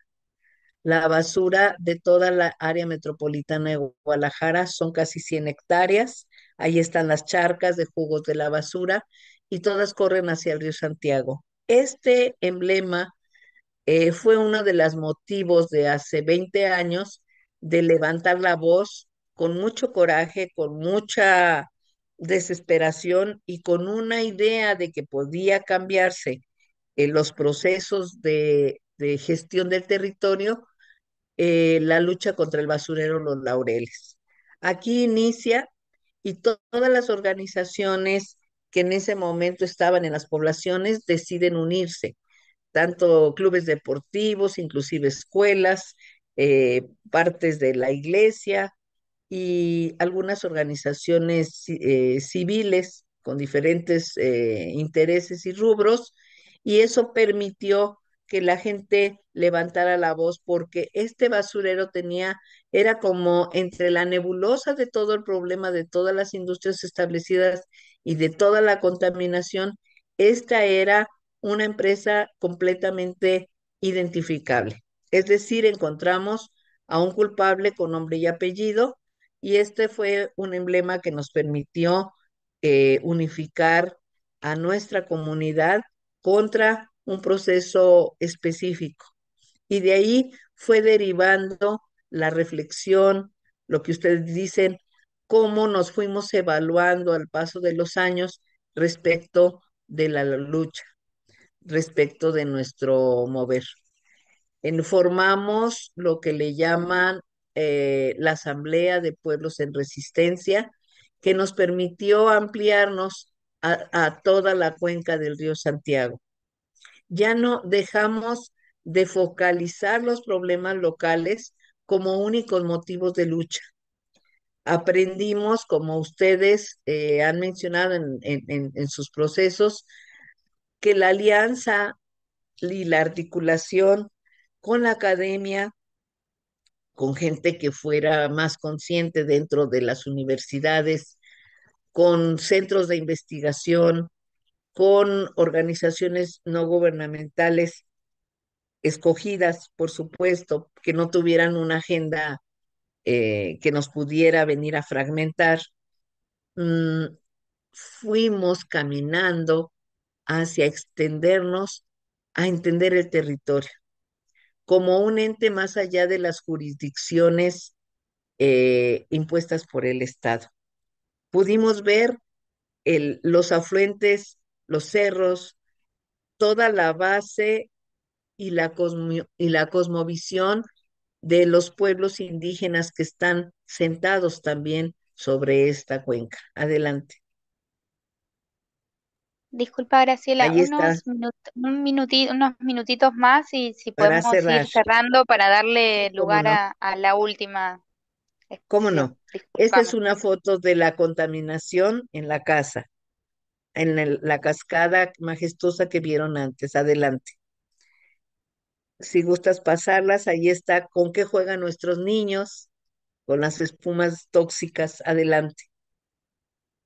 Ahí tenemos mapas de mortalidad, de cómo nos está pasando toda esta clase de enfermedades ahora en nuestros cuerpos, que está documentado oficialmente y científicamente. Hoy mismo están yendo ahorita a una protesta con el gobernador Lemus de el gobierno del estado de Jalisco, porque no están atendiendo el tema de salud. Adelante.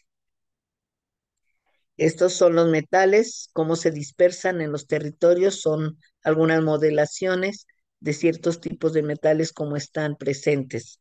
Adelante, en suelo, aire y agua.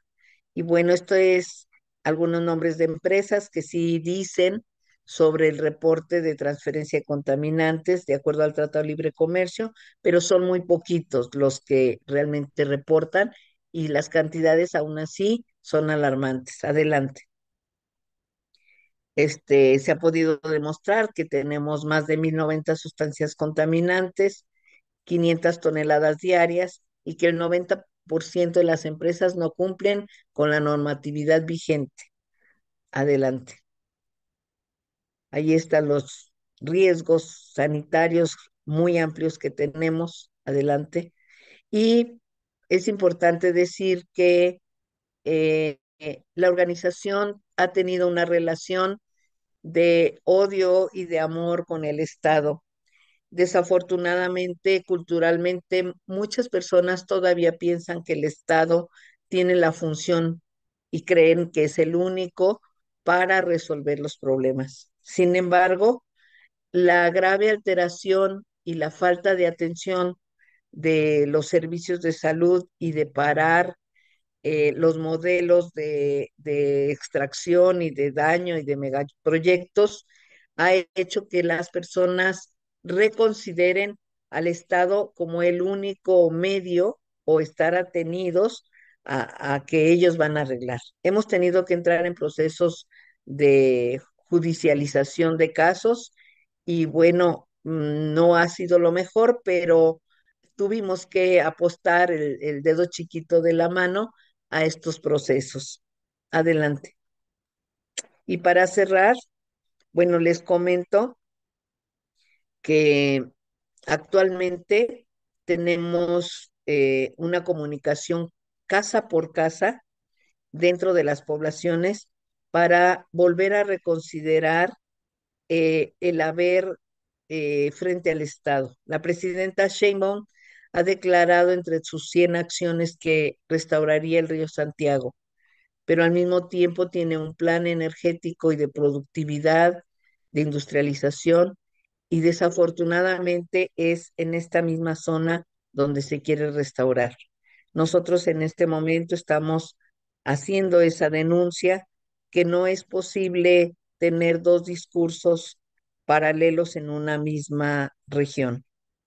Entonces, pues nuestras capacidades como gente de las poblaciones han sido muy fluctuantes, pero han sido también muy enérgicas cuando tenemos instrumentos de planeación en los que hemos intervenido para regular los modelos urbanos y de construcción y más de lo local. Esa es una forma de participar que hemos descubierto que tiene algunos elementos que pueden ayudar.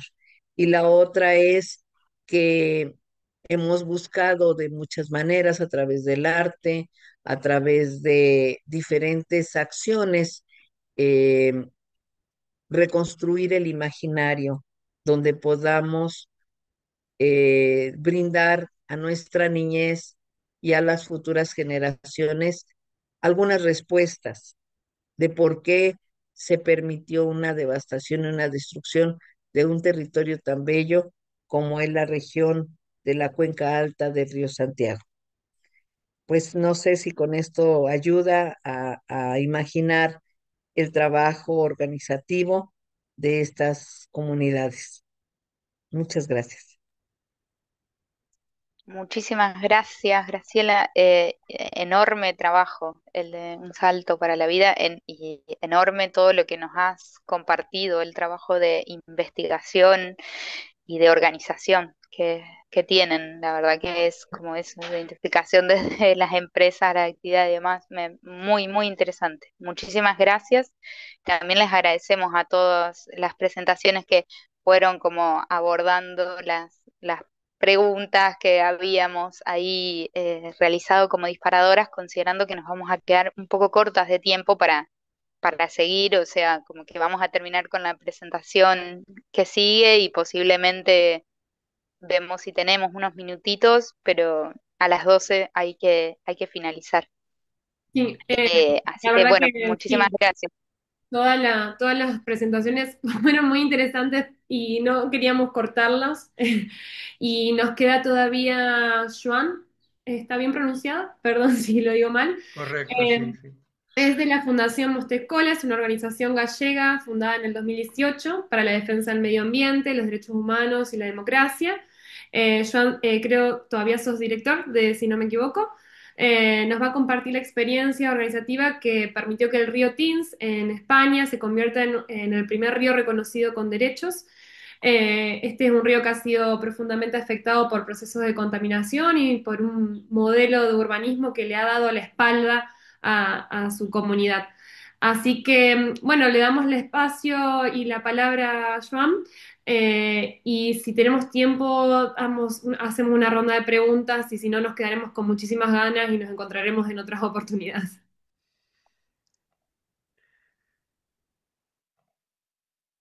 Sí, Joan.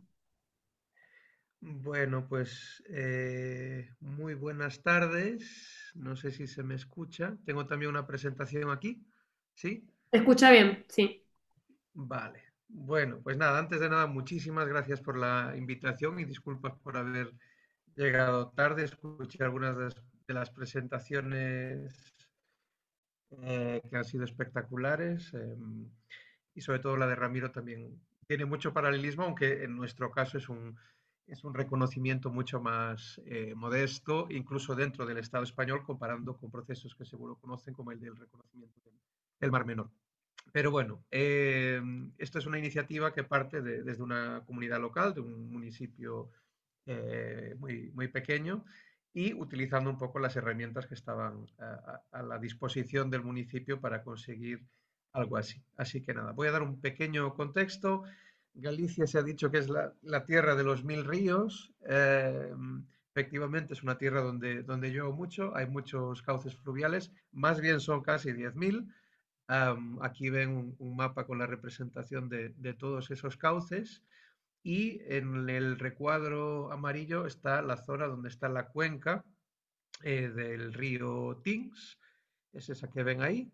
El río Tins es el Creo que eje todavía no se verde. pasaron las imágenes. Ah, No, no. no. Estamos con está la página de presentación nomás y, o sea, veo en la previsualización que es lo que estás hablando, pero no lo vemos en la pantalla completa. Mm, vale. Ahora se ve entera, ¿no? Sí. Sí, o sea, se ve representación de la naturaleza, el caso del río Tins. Quizás puedes agrandar la pantalla. Entonces, ¿ahora se ve la segunda? Sí. No, al menos yo no lo No. estoy viendo. Bueno, pues lo que puedo hacer es No, yo simplemente... tampoco. No, Ahí vale. está, Pues ahí sí, ahí se apareció. Ahí, Ahí está. a- ahora, ¿no? Ahora Vale. sí. Pues lo Gracias. dejo aquí. Lo dejo aquí. Nada, decía que esto es Galicia. En el recuadro se ve la cuenca del río Tins. Vale, y el río Tins es el eje vertebrador de esa pequeña cuenca que desemboca en la ría de Muros-Sinoia. Es una ría formada sobre todo por el río Tambre, entonces el río Tins es un río más pequeño, pero que sí que es muy importante para el municipio de Outes. De hecho, desde un punto geográfico lo vertebra de norte a sur. Esta es una foto antigua de a Serra de Outes, de digamos la capitalidad del municipio. Aquí tienen, por ejemplo, los sellos desde finales del siglo XIX, donde siempre aparece representado el río. A la derecha también es el mapa de los arciprestazgos, que era bueno, todavía existe, ¿no? Pero ya no tiene la importancia que tuvo, era una división eclesiástica, y ahí ven como toda esta zona alrededor de Outes, pero no solo, se llamaba Entins, ¿no? Que es así un topónimo muy germánico sobre el río Tins. Entonces, esto solo para dar un poco de contexto.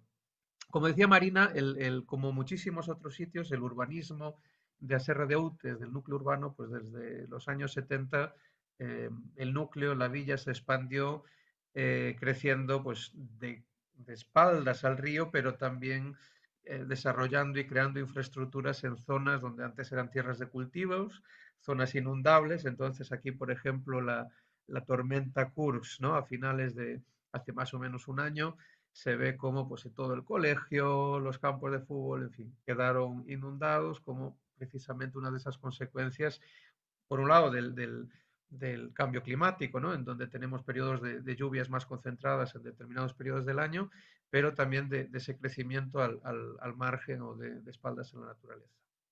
Bien, hace 2 años empezamos en Outes un proyecto que se llama Renatur Outes. Es un proyecto de renaturalización, sobre todo centrado en los 2 kilómetros de la zona urbana del río Tings. Este trabajo, dentro de este proyecto, que también está el propio ayuntamiento, están las universidades gallegas y también estamos nosotros, la Fundación Montescola, que es una entidad pequeña de ámbito local. No estamos en Outes, pero sí en el municipio que está justo al lado y implicó pues muchísimas acciones.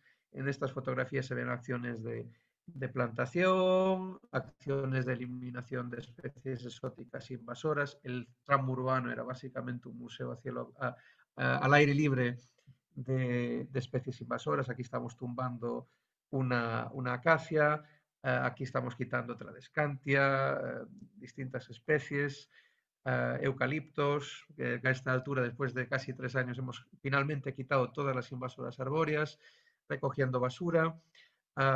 Los troncos ahí que ven, pues al final también se utilizaron para crear juegos en el patio escolar. Muchísimas actividades educativas. Uno de los grandes pilares, ¿no?, del proyecto era todo el trabajo con los centros educativos. Ya ha sido realmente un lujo poder contar sobre todo con la escuela de primaria, que está justo al lado del río, era la foto que veían al principio, eh, y ha estado muy implicada. Y después el proyecto tenía un pequeño componente de gobernanza, que es de lo que vamos a hablar un poco hoy, o bueno, más bien algo que ha salido de ese proceso abierto de gobernanza. En una de las primeras jornadas participativas que hicimos al lado del río hace ya 2 años, que es la de la esquina superior izquierda, hicimos un ejercicio para imaginar cómo sería el río Tings en 30 años. Hicimos un ejercicio de perspectiva, si quieren, de estudios de los futuros, donde el grupo se fue a 2052 y imaginándose cómo se había transformado ese tramo urbano y, bueno, en general toda la cuenca del río Tings. Y ahí salieron muchísimas ideas. Ven en la fotografía que hay desde chavales del instituto, de adolescentes hasta gente mayor. Y entonces ahí salieron múltiples ideas. Y entre todas esas ideas que salieron, una de ellas, no necesariamente la más, digamos, más apoyos tenía o la más compartida, pero fue que el río Tings en 2052 era un río que tenía derechos. Esto obviamente en el contexto donde se acababa hace poco de aprobar la ley reconociendo la personalidad jurídica del Mar Menor en Murcia, donde empezaba a ser un tema que sonaba. Entonces, conforme fuimos haciendo esas jornadas de participación y gobernanza, que son muy importantes, porque obviamente un proyecto de este tipo no se puede hacer de espaldas a la ciudadanía, a la gente que vive en la comunidad.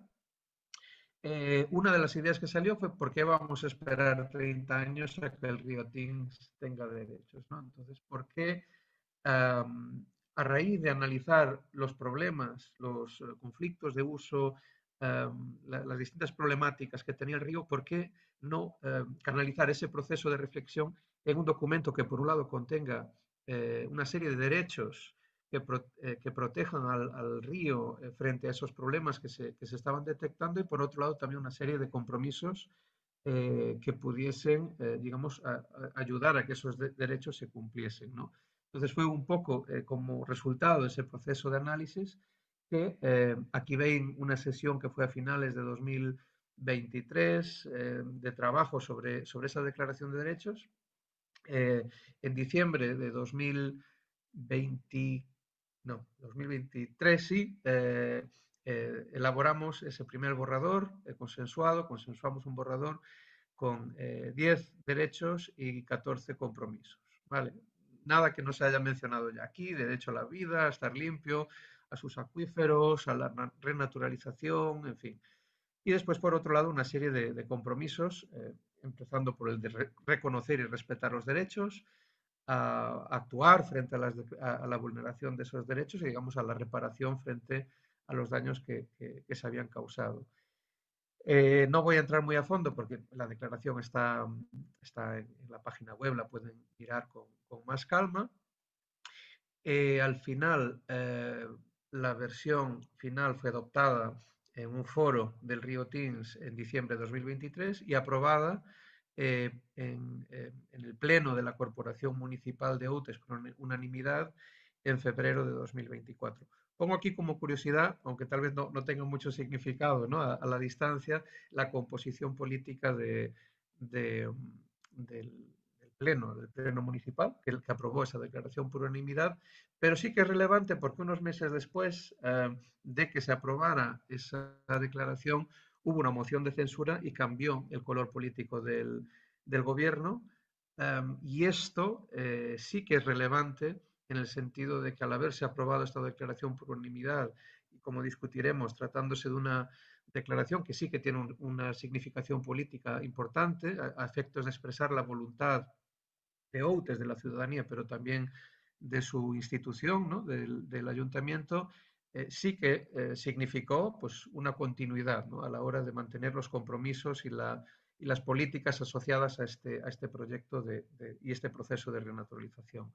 Brevemente, una declaración institucional, que es la forma jurídica que asumió, ¿no? esta declaración de derechos, es una ley blanda, no es una forma de ley blanda en el sentido que no es vinculante como pueden ser otras figuras legales. Por ejemplo, la ley que aprobó el Congreso de los Diputados en España reconociendo la personalidad jurídica del mal menor, pero, sin embargo, también es cierto que la declaración recoge derechos o recoge disposiciones legales o establece derechos que sí que tienen, sí que están reflejados en otras leyes duras, ¿no? En hard law, en disposiciones que sí que tienen carácter vinculante, ¿no? Pues el derecho a no estar contaminado, por ejemplo, está reflejado en la Directiva Marco del Agua a nivel de la Unión Europea, la Ley de Aguas a nivel del Estado o la Ley de Aguas de Galicia a nivel autonómico, ¿no? Y así esto también es cierto para otras disposiciones, incluida la del compromiso de participación que tiene su reflejo en la Convención de Aarhus que es nuestro Escazú a nivel europeo, y también de otras normas a nivel tanto del Estado español como de la Comunidad Autónoma de Galicia. En este sentido, una o sea, la declaración de derechos no era un punto de llegada, sino un punto de partida, y a partir de ahí hemos estado desarrollando herramientas para precisamente poder dar continuidad a estos derechos y compromisos. Una de ellas es el establecimiento de un consejo fluvial que ha servido para continuar en ese proceso de discusión, de participación en relación a todo lo que pasa en el río. El Consejo está articulado a través de una serie de mecanismos, no es un órgano burocrático fijo, sino que establece sesiones de distinto tipo, tanto temáticas como, digamos, abiertas, a pie de calle. Y ahora mismo estamos trabajando en un acuerdo de custodia fluvial que va a estar asumido por toda una alianza realmente de instituciones que pretende, digamos, ir un paso más allá en la concretización de esos compromisos, ya no solo de la institución municipal, pero de otras instituciones, las universidades, las distintas organizaciones de la sociedad civil. No sé por qué está aquí esta diapositiva, pero en todo caso refleja también algunas de lo que pretendíamos con estas acciones de, digamos, llevar a la gente al río, conocer sus problemáticas y a partir de ahí crear soluciones tanto a efectos de, pues, desde elaborar una planificación urbana alternativa. Por ejemplo, otro de los socios del proyecto era la Escuela de Arquitectura de la Universidad de La Coruña, que ha hecho toda una nueva visión estratégica de cómo replanificar, ¿no? La organización urbanística a nivel local para abrir progresivamente la trama urbana al río, a otra serie de actuaciones que hemos estado desarrollando y que ya no tienen que ver con la parte más exclusiva de derechos, sino de cómo eliminar determinadas especies invasoras, reintroducir otras especies, crear refugios de anfibios, en fin, toda una serie de acciones. Y con esto paro por aquí y nada, agradecer otra vez más esta oportunidad para compartir esta experiencia. Muchísimas gracias. Muchísimas gracias, Joan. Bueno, llegamos justito al tiempo, a las 12. La verdad que fueron súper interesantes todas las presentaciones. Eh, Perdón que no pudimos cortarlos a tiempo, quizás porque me parecía que lo que nos estaban planteando era necesario que se termine de desarrollar. No queríamos cortar las presentaciones, por más que por ahí intentamos como limitar el tiempo. Si hay alguna persona acá en la sala que después quiere seguir en contacto con alguna otra, escríbanos tanto a Anaí como a mí y los ponemos en contacto. Lamentablemente no vamos a tener tiempo como para hacer rondas de preguntas, pero cualquier tipo de articulación que quieran seguir sosteniendo, eso, no duden en escribirnos para poder seguir comunicándonos. Con Anaí, todas estas experiencias las vamos a sistematizar, van a ser partes de un informe. Eh, entonces, como eventualmente nos vamos a volver a poner en comunicación con ustedes para darle una devolución de todas, bueno, todas sus exposiciones y todas las experiencias que nos compartieron. Les agradecemos mucho que estén conectados. Fue un gran esfuerzo de coordinación con diferentes organizaciones. Además, bueno, obviamente que lo del horario siempre como es una complejidad. Así que, bueno, muchísimas gracias por haber sido parte del Eh, Muchísimas gracias por los comentarios también en el chat, por las preguntas y por todas las personas que están participando y escuchando, además de las organizaciones. Nuestra idea es, bueno, esta presentación la grabamos, así que posiblemente la podamos compartir en alguno de los medios oficiales que tenemos. Luego lo difundiremos. Y bueno, le queremos nuevamente, como dice Marina, agradecer muchísimo a las organizaciones por todo el trabajo, la organización, valga la redundancia, que vienen haciendo y por toda la lucha por defender, bueno, nuestros ríos, la vida, como todas las presentaciones dijeron, a fin de cuentas, que es lo que está en juego.